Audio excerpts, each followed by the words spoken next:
আল্লামা শিবলি নুমানী রহমাতুল্লাহি আলাইহি যুগশ্রেষ্ঠ একজন ওলি ছিল। আল্লামা শিবলি নুমানী একবার হজ করার জন্য গেছে, যাওয়ার পরে দেখে মাকামে ইব্রাহিম যেই জায়গার ভিতরে দাঁড়াইয়া যদি কোনো মানুষ দোয়া করে আল্লাহ পাক রব্বুল আলামিন সেই দোয়াটা সাথে সাথে কবুল করে ফেলে। ওই জায়গার ভিতরে বসে বসে একজন মানুষ যার দুইটা হাত নাই, যার দুইটা পা নাই, যার দুইটা চোখ নাই, এই মানুষটা অজস্রে কাঁদতেছে, চোখ দিয়ে পানি ভায়া ভায়া, চোখ তো নাই, পানি পড়তেছে খালি শুধুমাত্র। এবার আল্লামা শিবলি নুমানীর দিলের ভিতরে বড় মায়া লাগছে, হায় এই নওজোয়ান যুবক কেন কাঁদে, মনের ভিতরে কৌতূহল, কিন্তু কথা বলার মতো কোনো সুযোগ হয় না। হজ করে যখন চলে আসছে, আসার পর থেকে দিলের ভিতরে খালি ভয়, হায় দিলের ভিতরে কল্পনা জল্পনা, মানুষটার জিজ্ঞাসা করলাম না কি জন্য কাঁদে, আবার যদি হজে যাই, আবার যদি লোকটার সাথে দেখা হয় তাহলে জিজ্ঞাসা করব। দ্বিতীয়বার আবার হজে গেছে, দেখে ওই লোকটা ওই জায়গার ভিতরে বসে বসে কাঁদে, কিন্তু জিজ্ঞাসা করার মতো কোনো সুযোগ হয় না। এখানে দ্বিতীয়বার আয়েশা পড়ছে, তৃতীয়বার পনার প্রতিজ্ঞা করছে, এবার যদি যায় যে কোনো মূল্যে হোক আমি কথা বলে আসবো। আল্লাহু আকবার বলেন। এবার শিবলি নুমানী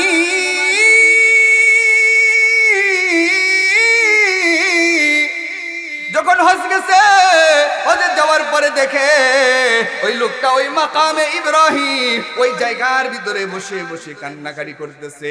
মানুষগুলোর ভিড় যখন একটু কমে গেছে, এবার যে ডাক দিয়ে বলে, ভাই তুমি কি জন্য কাঁদো? তখন বলে, হুজুর কে আপনি? বলে, আমার নাম হলো শিবলি নুমানী। কোন শিবলি নুমানী? যাকে সবাই বুজুর্গ হিসাবে চিনে। বলে, হ্যাঁ হ্যাঁ ওই বুজুর্গ, আমি সেই শিবলি নুমানী। কয়, ভাই তাহলে আপনার কাছে বললে আমার একটা উপকার হবে। কি উপকার? হয়তোবা একটা সমাধান হবে। এবার শিবলি নুমানীকে ডাক দিয়ে বলে, হুজুর গো, যেহেতু আপনার সাথে মালিকের সম্পর্ক ভালো, আপনি একটু মালিকের কাছে জিজ্ঞাসা করিয়েন। কি জিজ্ঞাসা করব? এবার এই লোকটা ডাক দিয়ে বলে, হুজুর আমার একদিন ক্ষুধা লেগেছিল, বাহির থেকে যখন বাড়ির ভিতরে গেছি, যাওয়ার সাথে সাথে বিবি বড় অভিমান করে আমাকে ডাক দিয়ে বলতেছে, তোমার বাড়িতে আর এক মুহূর্ত কাল থাকবো না। কেন? তোমার মা প্রতিদিন আমার সাথে ঝগড়া বিবাদ করে। এই কথাটা যখন বলছে, হুজুর গো আমার তো একটু ক্ষুধা। 2 নম্বর এই কথাটা শোনার সাথে সাথে মাথার ভিতরে আগুন ধরে গেছে, আমার মাথায় কোনো কাজ করলো না। আমি দৌড়ে গিয়ে দেখি যে মা কোথায় আছে। খুঁজতে খুঁজতে গিয়ে দেখে মা বৃদ্ধ মানুষ, শীতের দিনে দেখবেন চুলার পাশে দাঁড়ায়া দাঁড়ায়া আগুনের সেখানায়, কথা বলেন ঠিক কিনা? এই বৃদ্ধ মানুষটা আগুনের পাশে দাঁড়ায়া দাঁড়ায়া সেখানি দিচ্ছে। এমন অবস্থায় যাইয়া এই নওজোয়ান যুবক যাইয়া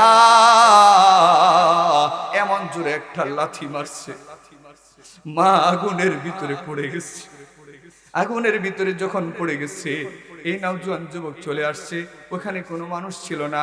এই মহিলাটা বৃদ্ধ মানুষ, এক তো বৃদ্ধ মানুষ, 2 নম্বর শীতের দিন, এই আগুনের ভিতরে যখন পড়ে গেছে, পড়ে যাওয়ার পরে যখন চিৎকার দিছে, মানুষ আসতে আসতে তাকে উঠাইতে উঠাইতে এ পর্যায়ে অনেক কিছু পড়ে গেছে। যখন মানুষ উঠাইছে, উঠানের সাথে সাথে এই বৃদ্ধা মানুষটা আর জীবিত নাই, সাথে সাথে মারা গেছে। নাউজুবিল্লাহ, নাউজুবিল্লাহ। যখন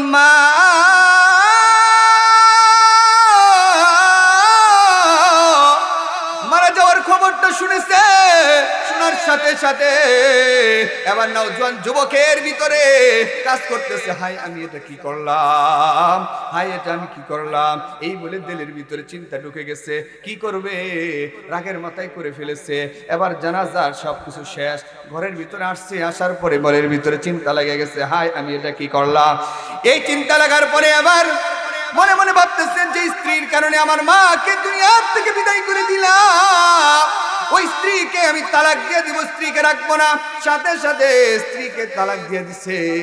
স্ত্রীকে যখন তালাক দিয়ে দিছে, তারপরে দিলের ভিতরে শান্ত হয় না, ঘরের ভিতরে আসলেই সেটা মনে পড়ে যায়। এবার কি করব? সাথে সাথে বলে, যে পা দিয়ে আমি আমার মাকে লাথি মেরেছি, ওই পাটাকে আমার সঙ্গে রাখবো না।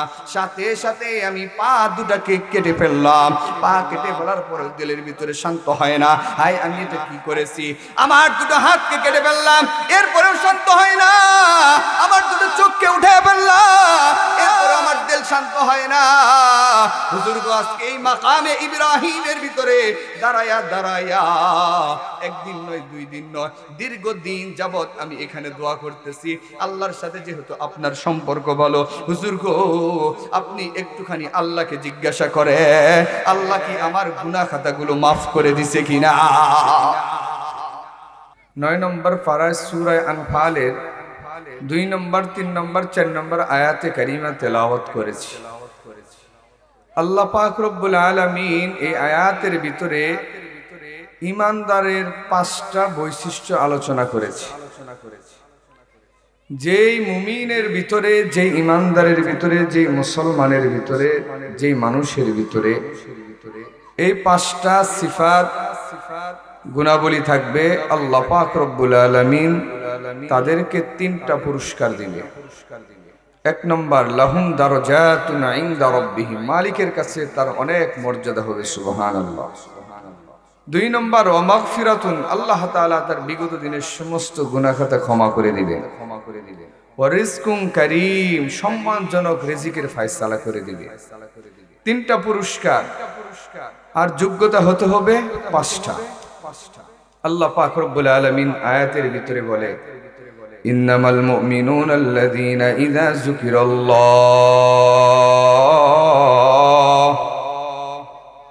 ওয়াজিলাত কুলুবুহুম।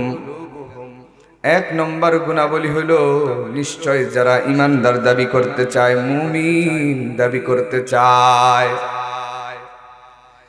দুনিয়ার সমস্ত মানুষই তো বলে আমি ঈমানদার, কিন্তু দাবি করলেই হবে না, দাবির সপক্ষে দলিল থাকা লাগবে। কথা বলেন ঠিক কিনা? কোন মানুষ যদি বলে এই এলাকা পুরাটাই আমার, সে শুধু বলতে পারে, মানুষ তারে পাগল বলবে। বলবো ভাই তুমি দলিল দেখাও, দলিল যদি না থাকে তাহলে তাকে মানুষ পাগল বলবে। কথা বলেন ঠিক কিনা? ঠিক তেমনই ভাবে আমি আপনি যদি মুমিন দাবি করি, অথচ যদি মুমিনের গুণাবলী আমার ভিতরে না থাকে, তাহলে আসলেও আমি প্রকৃত ঈমানদার হতে পারি না।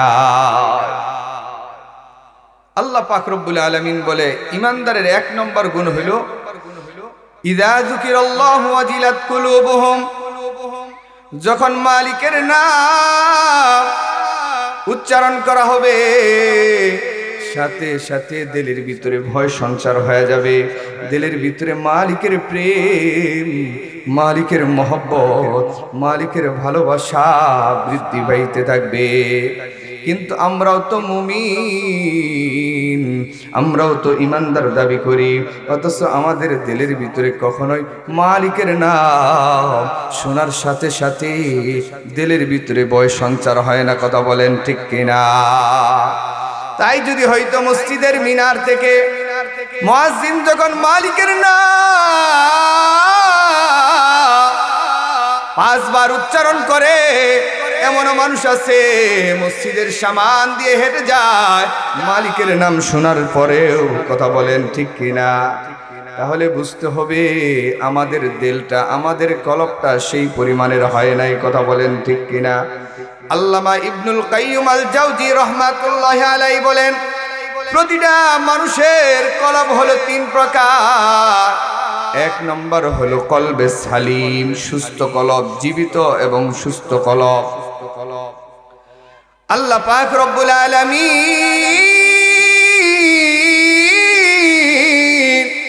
কোরআনে কারীমের ভিতরে तमाम পৃথিবীর মানুষদেরকে জানায় দেয়, এই পৃথিবীর মানুষেরা শুনো, ইয়াউমা লা ইয়ানফাউ মালু ওয়ালা বানুন ইল্লা মান আতাল্লাহা বিকলবিন সালিম। আল্লাহু আকবার, আওয়াজ দিয়ে বলেন। আল্লাহ পাক রব্বুল আলামিন तमाम পৃথিবীর মানুষদেরকে জানায় দেয়, এমন একটা দিন আসবে যেই দিন ইয়াউমা লা ইয়ানফাউ মালু ওয়ালা বানুন, মাল মনের সন্তান, মাল মনের সম্পদ, টাকা পয়সা কোনো কিছুই কাজে আসবে না। বানুন মনের সন্তান সন্ততি ছেলে মেয়ে এগুলো কোনোই কাজে আসবে না। বলে কি কাজে আসবে? ইল্লা মান আতাল্লাহ বিকলবিন সালিম, যাদের কলবটা সুস্থ আছে এবং কি জীবিত আছে, সুস্থ কলব সেদিন কিয়ামতের ময়দানে কাজে আসবে। চিৎকার দিয়ে বলেন না সুবহানাল্লাহ। 2 নম্বর কলব হলো মৃত কলব। আল্লাহ পাক রব্বুল আলামিন কোরআনে কারীমের ভিতরে জানা দেয়, এ तमाम পৃথিবীর মানুষেরা শুনো, মৃত্যু কলব নিয়ে যদি কবরে আসো, খতামাল্লাহু আলা কুলুবিহিম ওয়া লাহুম আযাবুন আযীম। রব জানা দেয় মৃত্যু কলব নিয়ে যদি কবরে আসো, ওয়া লাহুম আযাবুন আযীম, তোমাদের জন্য রয়েছে বড় আযাব। 3 নম্বর কলব হলো অসুস্থ কলব, যেটা আমাদের কলব। কলব আছে কিন্তু অসুস্থ। অসুস্থ মানুষের কাছে যেমন জ্বর আসলে যদি কোনো মানুষকে মিষ্টি খাবার দেওয়া হয়, বলে ভাই তিতা লাগতেছে, ভালো খাবার দিলেও বলে তিতা লাগে। মানে কি? শরীরটা অসুস্থ হয়ে গেছে, এজন্য মুখে যা দেয় সব তিতা লাগে। ঠিক যার কলবটা অসুস্থ হয়ে গেছে, ওই মানুষটার কাছে ভালো জিনিস ভালো লাগে না, খারাপ জিনিস খারাপ লাগে না। কথা বলেন ঠিক কিনা? নবী আরবী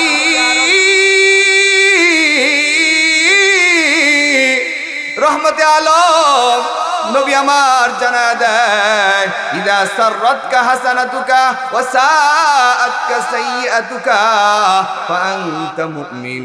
এ ঈমানদার, ভালো কাজ করার পরে যদি দিলের ভিতরে ভালো লাগে তাহলে বুঝবা তোমার ঈমান আছে। খারাপ কাজ করার পরে যদি দিলের ভিতরে কষ্ট লাগে, হায় আমি এটা কি করলাম, তাহলে বুঝতে হবে ঈমান আছে।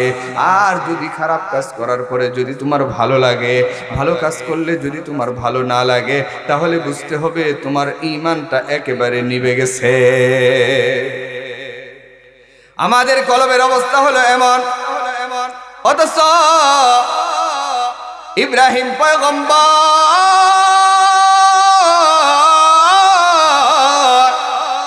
মাঠের ভিতরে একদিন বকরি চড়াচ্ছে, এমন অবস্থায় আল্লাহ পাক রব্বুল আলামিন জিবরাইল আমিনকে পাঠায়া দিয়েছে। এ জিবরাইল, যাও যাও আমার পয়গম্বরকে একটুখানি পরীক্ষা করো। যাওয়ার পরে মালিকের নাম উচ্চারণ করেছে, সুবহানাজিল মুলকি ওয়াল মালাকুত ওয়াল ইজ্জাতি ওয়াল জাবারুত। মালিকের কিছু গুণাবলী নাম, সিফাতি নাম যখন উচ্চারণ করেছে, সাথে সাথে ইব্রাহিম পয়গম্বর, জিবরাইল তো মানুষের বেশ ধরে আসছে, মুসাফিরের বেশ ধরে আসছে। এবার জিবরাইলকে ডাক দিয়ে বলে, মুসাফির ভাই কি উচ্চারণ করলা, আরেকবার একটুখানি উচ্চারণ করো, জোরে জোরে আওয়াজ দিয়ে বলেন সুবহানাল্লাহ। এবার জিবরাইল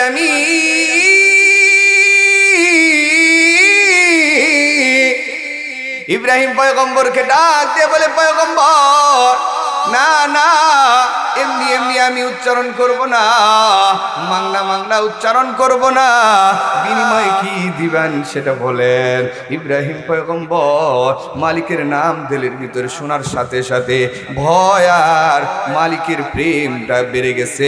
এজন্য ইব্রাহিম পয়গম্বর এবার ডেকে বলে, এ মুসাফির ভাই, এই যে দেখো মাঠের ভিতরে আমার বকরি আছে, অর্ধেক বকরি তোমাকে দিয়ে দিব। চিল্লায় বলেন সুবহানাল্লাহ। আমার ভাইরা, আমার বন্ধুগণ, এবার জিবরাইল আমিন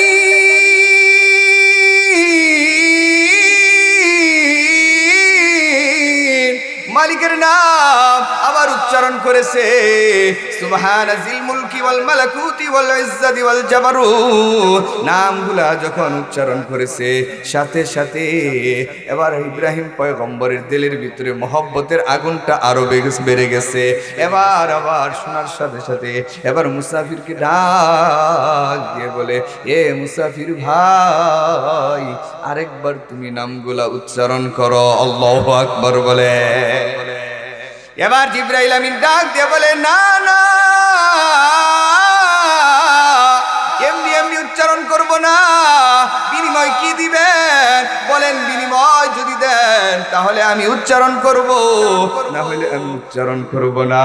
এবার ইব্রাহিম পয়গম্বর মালিকের প্রেম দিলের ভিতরে বেড়ে গেছে। এবার বলে, ভাই এই যে মাঠের ভিতরে বকরিগুলা দেখতেছ, বাকি অর্ধেক বকরিগুলা তোমাকে দিয়ে দিলাম। সুবহানাল্লাহ বলে। এবার জিবরাইল আমিন তৃতীয়বার উচ্চারণ করলেন। তৃতীয়বার উচ্চারণ করার পর ইব্রাহিম পয়গম্বরের দিলের ভিতরে মহব্বতের প্রেম, মহব্বতের আগুন আরো জ্বলে, আরো বেড়ে গেছে। এবার মুসাফিরকে ডাক দিয়ে বলে, এ মুসাফির ভাই, আবার একটু মালিকের নামগুলা উচ্চারণ করো, আল্লাহু আকবার বলে। এবার জিবরাইল আমিন ডাক দিয়ে বলে, এ ইব্রাহিম পয়গম্বর,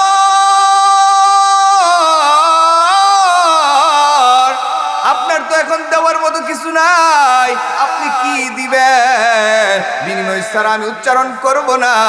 এবার ইব্রাহিম পয়গম্বর ডাক দিয়ে বলে, রে মুসাফির ভাই, এই যে বকরিগুলা আছে, এই বকরিগুলা চড়াইতে গেলে একটা রাখালের প্রয়োজন আছে। তুমি তবুও মালিকের নামটা একবার উচ্চারণ করো, সারা জীবন আমি ইব্রাহিম তোমার এই বকরির রাখালি করব, আল্লাহু আকবার বলে। চিন্তা করে দেখেন মালিকের প্রেম আর ভালোবাসা কেমন হযরতে ইব্রাহিম পয়গম্বরের দিলের ভিতরে। মালিকের নাম শোনার সাথে সাথে কলবের ভিতরে, দিলের ভিতরে মালিকের মহব্বত বেড়ে গেছে। সুবহানাল্লাহি ওয়া বিহামদিহি। তাদের কলবগুলো ছিল কলবে সালিম, স্বচ্ছ কলব। আল্লাহ পাক রব্বুল আলামিন বলে, ঈমানদারের এক নম্বর গুণ, ইন্নামাল মুমিনুনা আল্লাযীনা ইযা যুকিরাল্লাহ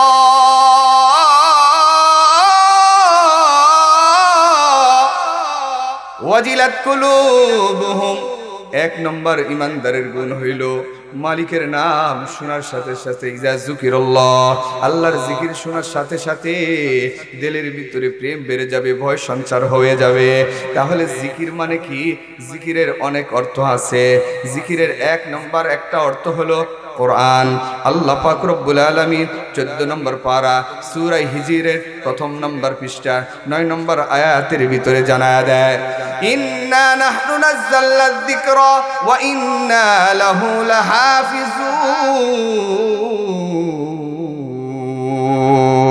আল্লাহু আকবার বলেন।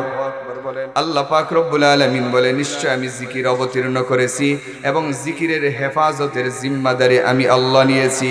মানে জিকির মনে এখানে উদ্দেশ্য হলো কোরআন। তাহলে জিকিরের একটা অর্থ পাইলাম কোরআন, জিকিরের 2 নম্বর অর্থ হলো উপদেশ। আল্লাহ পাক রব্বুল আলামিন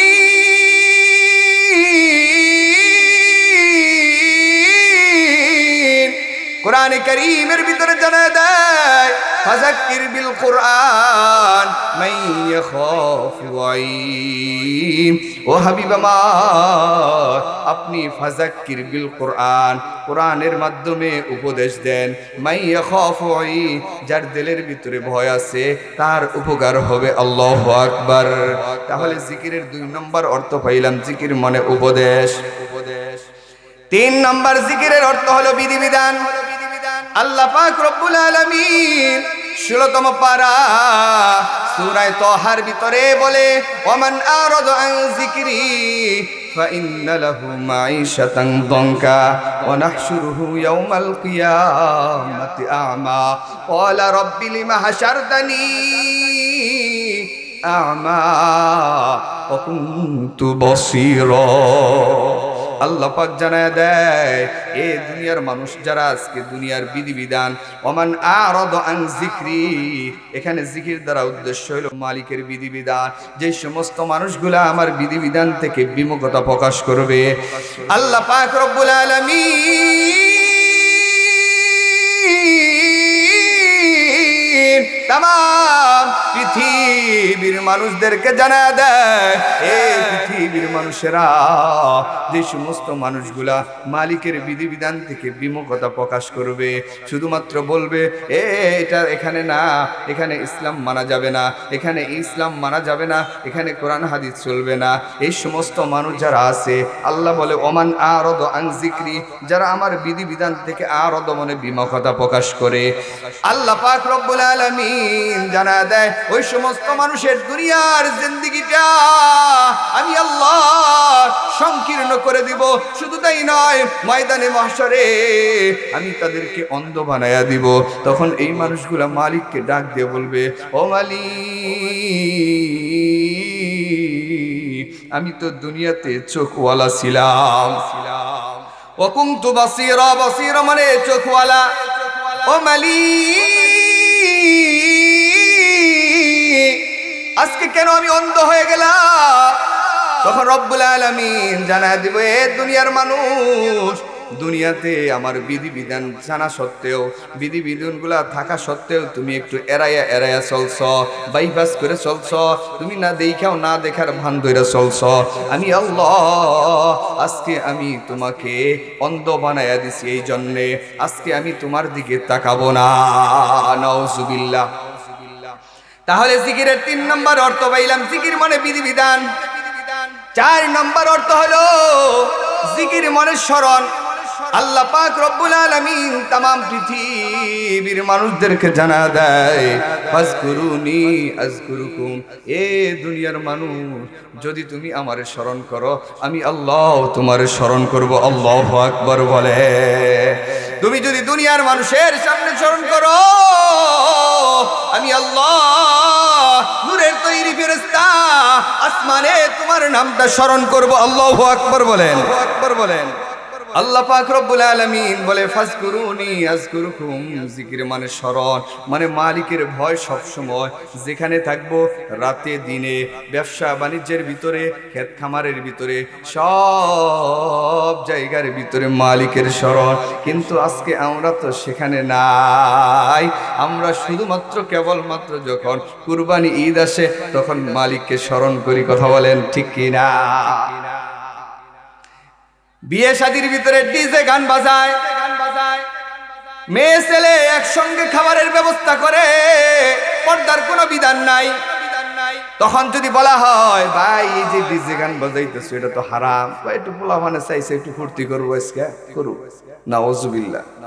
আবার মেয়ে ছেলে একসঙ্গে পর্দা বেপর্দা ভাবে খানা পিনার ব্যবস্থা করে, এটা সম্ভব হইল না।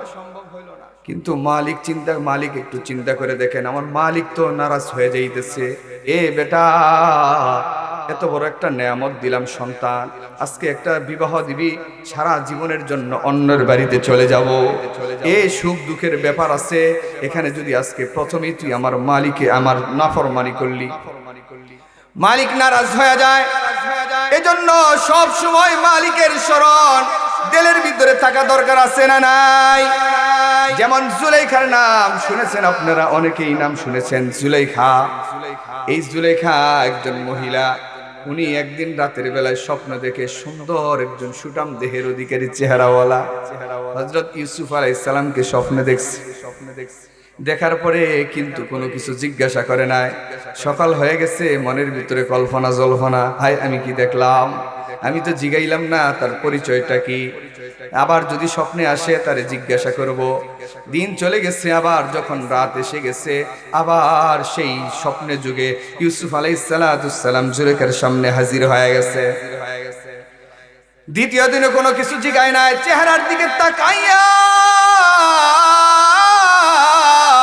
পাগল হয়ে গেছে, কোনো কিছুই জিগায় না। সকাল যখন হয়ে গেছে, এবার মনে মনে ভাবলে হাই এটা কি করলাম, জিগাইলাম না তো পরিচয়টা কি, আজকে যদি আবার যদি আসে অবশ্যই জিজ্ঞাসা করব, কি তোমার পরিচয়, কোথায় তোমার বসবাসের ঠিকানা। তৃতীয় রাত্রে আবার যখন আসছে, আসার সাথে সাথে জুলেখা 2 দিনের স্বপ্ন, 2 দিনের কথাগুলো জমায় রাখছে। আসার সাথে সাথে বলে, দিলম্বর দিওয়ানা মে খুদ না গুফতি, নিশানে আজ মকামে খুদ না গুফতি, দিলম্বর দিওয়ানা মে খুদ না গুফতি, নিশানে আজ মকামে খুদ না গুফতি। আল্লাহু আকবার বলে। জুলেখা এবার ডাক দিয়ে বলে, এ ভাই,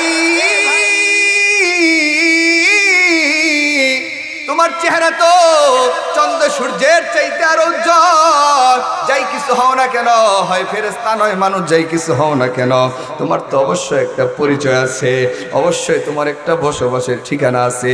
এ ভাই, আজকে 3টা দিন 3টা রাত হয়ে গেল, তুমি দেখা দাও, কিছুই বলো না। দেলম্বর দিওয়ানা মে খুদ না গুফতি, দেলটা তো কাইরা নিয়ে গেছ, কিন্তু নাম তো বললা না। এবার ইউসুফ পয়গম্বর ডাক দিয়ে বলে, জুলেখা, যদি তুমি আমারে পাইতে চাও, আমার নাম হলো আজিজে মিশর, আমাকে যদি পাইতে চাও মিশরের বাসভবনে পাইবা, আমি হলাম মিশরের বাদশাহ। এই কথা যখন বলেছে, বলার পরে চলে গেছে। এবার সকাল হওয়ার পরে জুলেখার মনের ভিতরে খুশিতে আত্মহারা হয়ে গেছে। হাই, পরিচয় তো পেয়ে গেছি, আল্লাহু আকবার, পরিচয় তো পেয়ে গেছি। এবার জুলেখা মনে খুশিতে আত্মহারা হয়ে গেছে। এবার জুলেখার বাবা কিছুদিন পরে এবার তার জন্য সুন্দর একটা পাত্রের ব্যবস্থা করেছে, বান্ধবীর মাধ্যমে খবর পৌঁছায় দিছে। এ বান্ধবী, যে তুমি বলো জুলেখার জন্য অমক এলাকার সুঠাম দেহ একজন সুন্দর সুপুরুষের সাথে এই জুলেখার বিবাহর ব্যবস্থা করতে চাই, জুলেখা কি বলে? জুলেখার কাছে যখন গেছে, যাওয়ার পরে বান্ধবী যে যখন বলছে, বলার সাথে সাথে জুলেখা আবার ডাক দিয়ে বলে, তুমি আমার আব্বুকে বলে দাও, আমি যদি দুনিয়াতে কাউকে বিবাহ করি তাহলে সেটা হলো আজিজে মিশর, মিশরের বাদশাকে বিবাহ করব, তাছাড়া আমি দুনিয়াতে কাউকে বিবাহ করব না। তুমি এই পয়গমটা একটু আমার বাবার কাছে পৌঁছা দাও। জুলেখার বান্ধবী গিয়া যখন বাবার কাছে বলছে, বাবা এবার লজ্জা শরমের মাথা বাদ দিয়া, সব কিছু চিন্তা ফিকির বাদ দিয়া মিশর চলে গেছে।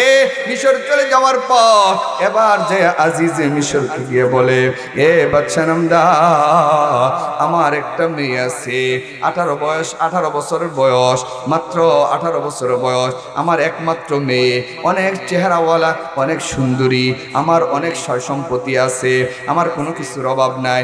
যদি আপনি আমার মেয়েটাকে বিবাহ করেন তাহলে একটু ভালো হইতো, কারণ হইল আমার মেয়ে বলছে আপনাকে ছাড়া পৃথিবীতে আর কাউকে বিবাহ করবে না। আজিজে মিশর এবার ডাক দিয়ে বলে, জুলেখার বাবাকে ডাক দিয়ে বলে, হ্যাঁ আচ্ছা বিবাহ করব, শর্ত হইল আপনার মেয়েকে বধূ সাজাইয়া আপনি আমার কাছে নিয়ে আসবেন, আমার যদি পছন্দ হয়, আমার যদি চয়েস হয় তাহলে বিবাহ করব, আর যদি পছন্দ না হয়, চয়েস না হয়, তাহলে আমি বিবাহ করব না।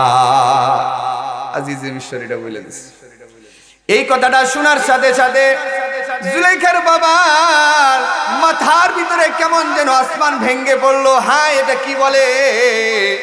আমার মেয়েকে যদি সাজায় নিয়ে আসি আর যদি সে পছন্দ না হয়, এলাকার ভিতরে আমি মুখ দেখাইতে পারবো না, মানুষের সামনে মুখ দেখাইতে পারবো না, এখন এটা কি করা যায়? আইসা মেয়েকে যখন বলেছে, মেয়ে এবার ডাক দিয়ে বলে, বাবা তোমার দ্বারা যদি সম্ভব নাও হয়, আমার জীবন বাঁচাইতে গিয়ে এটাই করা সম্ভব করতে হবে, তুমি শুধুমাত্র আমাকে অনুমতি দাও। জুলেখার বাবা বলে, আচ্ছা তোমাকে অনুমতি দিলাম, তুমি তোমার বান্ধবীকে নিয়ে চলে যাও। এবার জুলেখা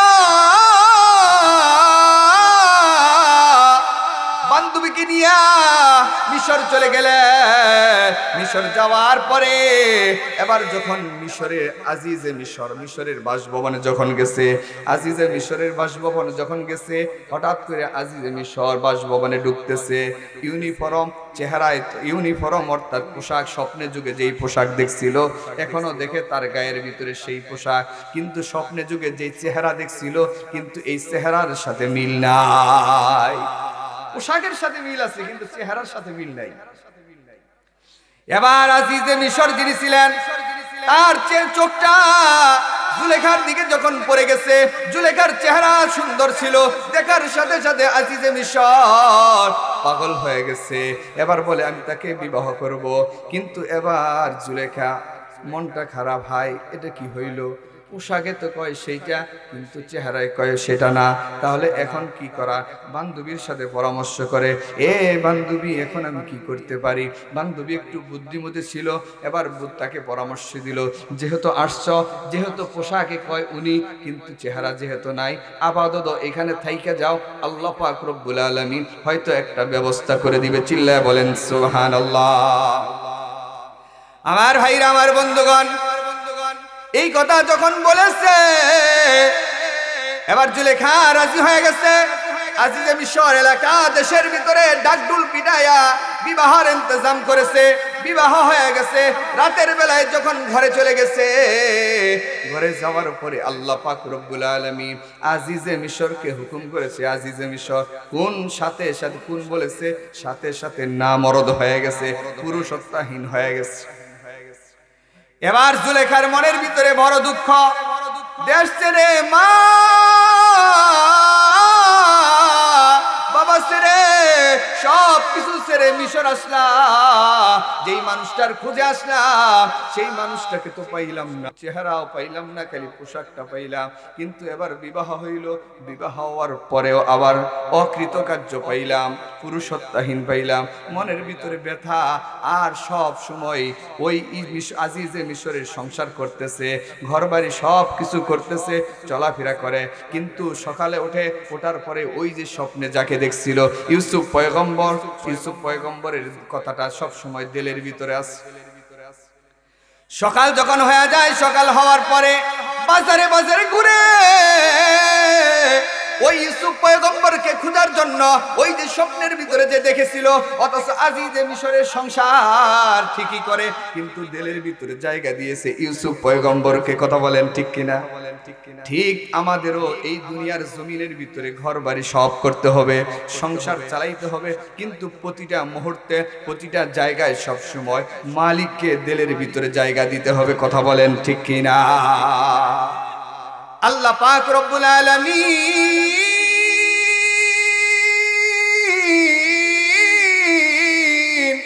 তামাম পৃথিবীর মানুষদেরকে জানায়া দেয়, এ পৃথিবীর মানুষেরা রে, সব সময় আমি মালিককে স্মরণ করবা, যেখানে যাও সেই জায়গায় স্মরণ করবা, দিনের বেলায় স্মরণ করবা, রাতের বেলায় স্মরণ করবা, ব্যবসার ভিতরে স্মরণ করবা, কৃষিকাজের ভিতরে স্মরণ করবা, সব জায়গার ভিতরে আমি মালিককে স্মরণ করবা। অথচ আমরা মালিককে স্মরণ করি না। কথা বলেন ঠিক কিনা? হযরতে সাহাবায়ে কেরামের দিলের ভিতরে মালিকের স্মরণ কেমন ছিল? হযরতে ওমর রাদিয়াল্লাহু তাআলা আনহু রাতের বেলা একবার, আমার ভাইরা, আমার বন্ধুগণ, সাহাবায়ে কেরামের দিলের ভিতরে কেমন মালিকের ভয় ছিল। আজকে আমাদের দিলের ভিতরে মালিকের ভয় নাই। মালিকের ভয় যদি থাকতো তাহলে অনেক নওজোয়ান যুবক মা বাবার সাথে খারাপ আচরণ করে, আছে না নাই? মা বাবাকে খাবার দেয় না, আছে না নাই? কিন্তু এ যুবক ভাই, তোমার পা ধরে বলি, মা বাবার সাথে কোনোদিন নাফরমানি করবা না, মা বাবার সাথে কোনোদিন খারাপ আচরণ করবা না।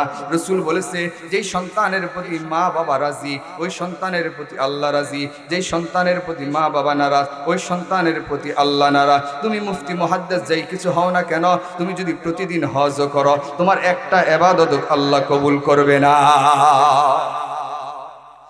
আল্লামা শিবলি নুমানী রাহমাতুল্লাহি আলাইহি যুগশ্রেষ্ঠ একজন ওলি ছিল। আল্লামা শিবলি নুমানী একবার হজ করার জন্য গেছে, যাওয়ার পরে দেখে মাকামে ইব্রাহিম, যেই জায়গার ভিতরে দাঁড়াইয়া যদি কোনো মানুষ দোয়া করে, আল্লাহ পাক রব্বুল আলামিন সেই দোয়াটা সাথে সাথে কবুল করে ফেলে। ওই জায়গার ভিতরে বসে বসে একজন মানুষ, যার দুইটা হাত নাই, যার দুইটা পা নাই, যার দুইটা চোখ নাই, এই মানুষটা অজস্রে কাঁদতেছে, চোখ দিয়ে পানি ভায়া ভায়া, চোখ তো নাই, পানি পড়তেছে খালি শুধুমাত্র। এবার আল্লামা শিবলি নুমানীর দিলের ভিতরে বড় মায়া লাগছে, হায় এই নওজোয়ান যুবক কেন কাঁদে? মনের ভিতরে কৌতূহল, কিন্তু কথা বলার মতো কোনো সুযোগ হয় না। হজ করে যখন চলে আসছে, আসার পর থেকেই দিলের ভিতরে খালি ভয়, হাই দিলের ভিতরে কল্পনা জল্পনা, মানুষটার জিজ্ঞাসা করলাম না কি জন্য কাঁদে। আবার যদি হজে যাই, আবার যদি লোকটার সাথে দেখা হয় তাহলে জিজ্ঞাসা করব। দ্বিতীয়বার আবার হজে গেছে, দেখে ওই লোকটা ওই জায়গার ভিতরে বসে বসে কাঁদে, কিন্তু জিজ্ঞাসা করার মতো কোনো সুযোগ হয় না। এক্ষেত্রে দ্বিতীয়বার আইসা পড়ছে, তৃতীয়বার পনার প্রতীক্ষা করছে, এবার যদি যায় যে কোনো মূল্যে হোক আমি কথা বলে আসবো। আল্লাহু আকবার বলেন। এবার শিবলি নুমানি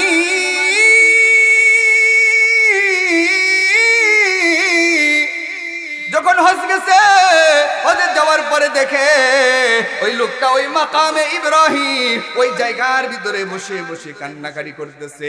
মানুষগুলোর ভিড় যখন একটু কমে গেছে, এবার যে ডাক দিয়ে বলে, ভাই তুমি কি জন্য কাঁদো? তখন বলে, হুজুর কে আপনি? বলে, আমার নাম হলো শিবলি নুমানি। কোন শিবলি নুমানি? যাকে সবাই বুজুর্গ হিসাবে চিনে। বলে, হ্যাঁ হ্যাঁ ওই বুজুর্গ, আমি সেই শিবলি নুমানি। কয়, ভাই তাহলে আপনার কাছে বললে আমার একটা উপকার হবে। কি উপকার? হয়তোবা একটা সমাধান হবে। এবার শিবলি নুমানিকে ডাক দিয়ে বলে, হুজুর গো, যেহেতু আপনার সাথে মালিকের সম্পর্ক ভালো, আপনি একটু মালিকের কাছে জিজ্ঞাসা করিয়েন। কি জিজ্ঞাসা করব? এবার এই লোকটা ডাক দিয়ে বলে, হুজুর আমার একদিন ক্ষুধা লেগেছিল, বাহির থেকে যখন বাড়ির ভিতরে গেছি, যাওয়ার সাথে সাথে বিবি বড় অভিমান করে আমাকে ডাক দিয়ে বলতেছে, তোমার বাড়িতে আর এক মুহূর্ত কাল থাকবো না। কেন? তোমার মা প্রতিদিন আমার সাথে ঝগড়া বিবাদ করে।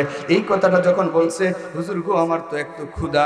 2 নম্বর এই কথাটা শোনার সাথে সাথে মাথার ভিতরে আগুন ধরে গেছে, আমার মাথায় কোনো কাজ করলো না। আমি দৌড়ে গিয়ে দেখি যে মা কোথায় আছে। খুঁজতে খুঁজতে গিয়ে দেখে মা বৃদ্ধ মানুষ, শীতের দিনে দেখবেন চুলার পাশে দাঁড়ায়া দাঁড়ায়া আগুনের সেকা নেয়। কথা বলেন ঠিক কিনা? এই বৃদ্ধ মানুষটা আগুনের পাশে দাঁড়ায়া দাঁড়ায়া সেকা নিতেছে। এমন অবস্থায় যাইয়া এই নওজোয়ান যুবক যাইয়া এমন জোরে একটা লাথি মারছে, মা আগুনের ভিতরে পড়ে গেছে। আগুনের ভিতরে যখন পড়ে গেছে, এই নওজোয়ান যুবক চলে আসছে, ওখানে কোনো মানুষ ছিল না।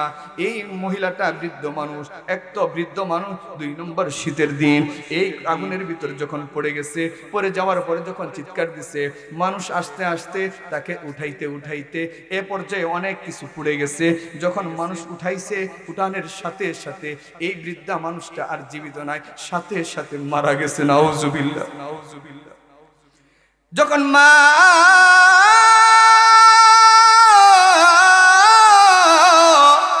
মারা যাওয়ার খবরটা শুনেছে, শোনার সাথে সাথে এবার নওজোয়ান যুবকের ভিতরে কাজ করতেছে, হাই আমি এটা কি করলাম, হাই এটা আমি কি করলাম।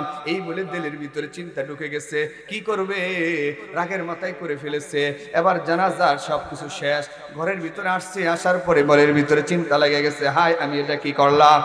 এই চিন্তা লাগার পরে আবার মনে মনে ভাবতেছেন যে স্ত্রীর কারণে আমার মাকে দুনিয়ার থেকে বিদায় করে দিলাম, ওই স্ত্রীকে আমি তালাক দিয়ে দিব, স্ত্রীকে রাখবো না। সাথে সাথে স্ত্রীকে তালাক দিয়ে দিছে। স্ত্রীকে যখন তালাক দিয়ে দিছে, তারপরে দিলের ভিতরে শান্ত হয় না, ঘরের ভিতরে আসলেই সেটা মনে পড়ে যায়। এবার কি করব? সাথে সাথে বলে, যে পা দিয়ে আমি আমার মাকে লাথি মেরেছি, ওই পাটাকে আমার সঙ্গে রাখবো না। সাথে সাথে আমি পা দুটাকে কেটে ফেললাম। পা কেটে ফেলার পরে দিলের ভিতরে শান্ত হয় না, হাই আমি এটা কি করেছি। আমার দুটো হাতকে কেটে ফেললাম, এরপরেও শান্ত হয় না। আমার দুটো চোখকে উঠে ফেললাম, এরপরে আমার দিল শান্ত হয় না। হুজুর গো, আজকে এই মাকামে ইব্রাহিমের ভিতরে দাঁড়ায়া দাঁড়ায়া একদিন নয়, 2 দিন নয়, দীর্ঘদিন যাবত আমি এখানে দোয়া করতেছি। আল্লাহর সাথে যেহেতু আপনার সম্পর্ক ভালো, হুজুর গো আপনি একটুখানি আল্লাহকে জিজ্ঞাসা করে, আল্লাহ কি আমার গুনাহ খাতাগুলো মাফ করে দিছে কিনা। এই কথা যখন বলেছে, এবার হুজুর আল্লামা শিবলি নুমানি এটা শোনার সাথে সাথে আসলে ও তো হতভম্ব হয়ে গেছে। হায় এত বড় মারাত্মক অপরাধ করে ফেলেছে। এবার আল্লামা শিবলি নুমানি মুরাকাবার ভিতরে আল্লাহকে ডাক দিয়ে বলে, মালিক এটা কি করে, মালিক তুমি কি তোমার এই বান্দার গুনাহ খাতাগুলো মাফ করে দিয়েছো কিনা? আল্লাহ পাক রব্বুল আলামিন ইলহামের মাধ্যমে জানায় দেয়, এ শিবলি নুমানি, কিয়ামত পর্যন্ত যদি এই বান্দাকে আমি হায়াত দেই, তারপরে যদি এই মাকামে ইব্রাহিমের মধ্যে যদি দাঁড়ায়া দাঁড়ায়া কান্নাকাটি করে, তবু আমি তার মাতাকে আমি মাফ করব না। চিন্তা করে দেখছেন কোন মা বাবাকে আমরা না, কোন মা বাবার সাথে আমরা নাফরমানি করি। কিয়ামত পর্যন্ত হায়াত পাওয়ার পরে যদি মাকামে ইব্রাহিমের মধ্যে দাঁড়ায়া দাঁড়ায়াও যদি কি করে দোয়া করে, তারপরে আল্লাহ তাআলা তাকে মাফ করবে না। এজন্য নওজোয়ান যুবক ভাই, এ পর্দার আড়ালে মা, তোমরা অনেকেই তোমাদের স্বামীদেরকে চেতায়া দাও, যার কারণে মার সাথে খারাপ ব্যবহার করে। না না না, কোন মার সাথে খারাপ ব্যবহার করে একটু চিন্তা করে দেখার দরকার। এ নওজোয়ান যুবক ভাই, তোমাদের পায়ে হাত রেখে বলি, না না, কোনদিন মা বাবার সাথে নাফরমানি করবা না, মা বাবার সাথে খারাপ আচরণ করবা না। কেন কেন কোন মা বাবার সাথে খারাপ আচরণ করবা? সামান্য একটা ঘটনা বলে আমি শেষ করে দিচ্ছি। কিতাবের ভিতরে লেখে, আল্লাহর এক বান্দি, তার বাবার বাড়ির থেকে মানুষ আসবে, স্বামীকে ডাক দিয়ে বলে, ও স্বামী গো, তোমার মার চেহারা তো ভালো না, তোমার মার চেহারার ভিতরে পোড়ার দাগ, পায়ের ভিতরে পোড়ার দাগ, হাতের ভিতরে পোড়ার দাগ। আজকে আমার বাপের বাড়ির থেকে ভিআইপি পারসন মেহমান আসবে, আজকে তোমার মাকে বলো তুমি সে যেন রাত সকাল থেকে নিয়ে সন্ধ্যা পর্যন্ত যেন ঘর থেকে বাহির না হয়। ছেলে গিয়ে আবার মাকে ডাকতে বলে, মা,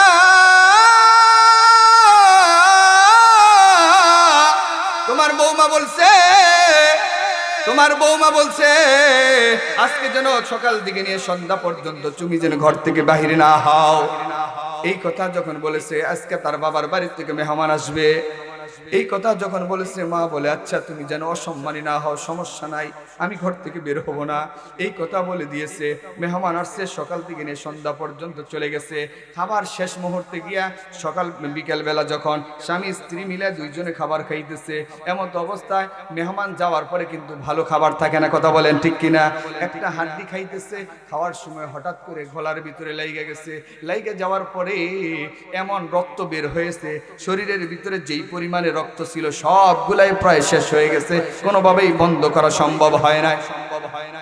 শেষ পর্যন্ত হসপিটালে নিয়ে যাওয়ার পরে রাত হয়ে গেছে, ডাক্তার ডেকে বলে, যেই পরিমাণে রক্তের প্রয়োজন ওই পরিমাণে রক্ত আমাদের কাছে নাই, এটা বাঁচানো সম্ভব না, আপনি চলে যান। স্ত্রী এবার স্বামীকে ডাক দিয়ে বলে, এ স্বামী, যদি তুমি বাইসা থাকো আমার খবর দিও, আমি আসবো। তুমি যদি বাইসা থাকো আমার খবর দিও, আমি আসমনি। এই বলে স্ত্রী চলে গেছে। যাওয়ার পরে মাকে ডাক দিয়ে বলে, এই শাশুড়িকে ডাক দিয়ে বলে, এই বুড়ি, তুমি যে ঘরের ভিতরে শুয়ে রইছ, তোমার মার খবর, তোমার ছেলের খবর জানোনি? মা ডাক দিয়ে বলে, কি হয়েছে? বলে যে, তোমার ছেলেকে যদি এক নজর দেখতে চাও আমার হসপিটালে চলে যাও। বৃদ্ধা মানুষ হাঁটতে পারে না, হাঁটতে হাইটা হাইটা রাতের বেলা হসপিটালে গেছে। ডাক্তারকে গিয়ে বলে, আমার ছেলের কি অবস্থা? কই, আপনার ছেলের শরীরের ভিতরে যেই পরিমাণে রক্ত আছে সব শেষ। একজন সুস্থ মানুষের শরীরে যেই পরিমাণে রক্ত, ওই পরিমাণে রক্ত দেওয়া লাগবে। এবার মা বলে যে, দেখেন তো আমার রক্তটা মিলে কিনা। ডাক্তার পরীক্ষা করে দেখে যে মিলে। এবার ডাক দিয়ে বলে, ডাক্তার ডাক দিয়ে বলে, এ মা, তোমার শরীরে যেই পরিমাণে রক্ত আছে পুরাটাই দিয়ে দিলে তুমি তো বাঁচবা না। সমস্যা নাই, আমি দুনিয়ার সব কিছু দেখেছি, তবুও আমার সন্তানকে বাইসে, আমার সন্তান বাইসে থাক, পুরা রক্তটা দিয়ে দাও, শুধু একটু রক্ত বাকি রাখো, যাতে করে আমি বাড়ি পর্যন্ত যাইতে পারি। এই কথা বলে মা শুয়ে পড়ছে, সমস্ত রক্তগুলো সন্তানকে দিয়ে দিয়েছে। সন্তান যখন সুস্থ হয়ে গেছে আর ডাক্তারকে বলে গেছে, ডাক্তার আমার নাম কিন্তু বলবা না। এই বলে মা বাড়িতে চলে আসছে। আসার পরে উত্তর হিতানি করে শুইয়া তার আগে একটা কাগজের ভিতরে লিখছে, মা তুমি কি, সন্তান তুমি কি জানো আমার এই চেহারার ভিতরে পোড়ার দাগ কেন? তুমি তো জানো না, তুমি যখন ছোট ছিলা তোমার বাবা মারা গেছে, জীবিকার তাগিদে আমি পাহাড় থেকে জঙ্গল থেকে তোমাকে শোয়াই রাইখা আমি কাঠ কাইটা আনতাম, বিক্রি করতাম, সেইগুলা দিয়ে সংসার চালাইতাম। একদিন হঠাৎ করে কাঠ কাটতে গেছি, যাইয়া দেখি, আয়া দেখি, শুনি যে ঘরের ভিতরে আগুন ধরে গেছে, কিন্তু তুমি যেই জায়গার ভিতরে শুয়ে আছো ওই জায়গার ভিতরে আগুন ধরে না। এলাকার মানুষগুলো তাকায় তাকায় দেখে, কিন্তু আমি মা এই আগুনের ভিতরে ঝাঁপ কাপড় দিয়া তোমারে পেঁচাইয়া আবার আগুনের ভিতরে ঝাঁপ দিয়া বাহির করলাম, কিন্তু তোমার একটা পশম ফুটতে দেই নাই। আমি মা আজকে এই পুরার দাগটা ওই কারণে হয়েছে। এই বলে কাপড়ের কাগজের ভিতরে লেখা মা দুনিয়া ছেড়ে চলে গেছে। বাবা সন্তান যখন সুস্থ হয়েছে ডাক্তারকে জিজ্ঞেসে, ডাক্তার আপনি তো বললেন রক্ত ম্যানেজ করা সম্ভব না, কোথায় পাইলেন? বলে যে এমন একটা বৃদ্ধা মহিলা, নাম বলতে নিষেধ করেছে, কিন্তু তার চেহারার ভিতরে পোড়ার দাগ, হাতের ভিতরে পোড়ার দাগ, পায়ের ভিতরে পোড়ার দাগ, সে আইসা রক্তগুলা দিয়ে গেছে। সন্তানের তো আর বুঝতে বাকি নেই, কথা বলেন ঠিক কিনা? এবার সন্তান দৌড়ে আসছে, আসার পরে দেখে যে বাড়িতে আসছে, আসার পরে দেখে যে মা আর জীবিত নাই। মাথার সিজানে কাগজটা লেখা রাখছে। কোন সন্তান? এই সন্তান। প্রতিটা মা বাবাই সন্তানকে এইভাবে লালন পালন করে, কথা বলেন ঠিক কিনা? সন্তানকে পালন করতে যেয়ে, লালন পালন করতে গিয়ে নিজের সবকিছু পুড়ে গেছে। এজন্য নওজোয়ান যুবক ভাই, মা বোনদেরকেও বলি, কখনোই শ্বশুর শাশুড়িকে কষ্ট দিও না, মা বাবাকে কষ্ট দিও না। যদি কষ্ট দাও তোমার কোনো ইবাদত আল্লাহর কাছে কবুল হবে না। আল্লাহ পাক রব্বুল আলামিন যা কিছু আলোচনা করলাম, সর্বপ্রথম আমাকে আমল করার তৌফিক দান করো। আমরা যারা শুনছি সবাইকে আমল করার জন্য তৌফিক দান